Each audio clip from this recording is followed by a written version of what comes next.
আসসালামু আলাইকুম, সবাই কেমন আছেন? শুভ সকাল। আমার ইউটিউব চ্যানেলে সবাইকে স্বাগত। এবং আমি নতুন ব্লগার, এবং আমি আজকে সকালবেলা নাস্তা করতেছি আপনার অমলেট দিয়ে।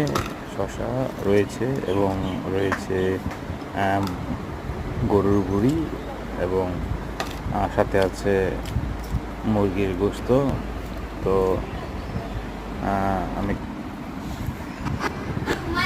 আমি খাবার শুরু করলাম। আমার সাথে থাকুন এবং আমাকে কমেন্ট বক্সে সবাই জানান আমি কীভাবে আরও নতুন নতুন ভিডিও আপলোড দিতে পারি, এবং নতুন ব্লগার হিসেবে আমার করণীয় কী। এবং আমি সবসময় চেষ্টা করব আমার লাইফ স্টাইল শেয়ার করার জন্য, এবং আমি কী করি, কোথায় যাই, কি সব কিছু আপনার সাথে শেয়ার করব। এবং সবাই ভালো থাকবেন, সুস্থ থাকবেন। আসসালামু আলাইকুম।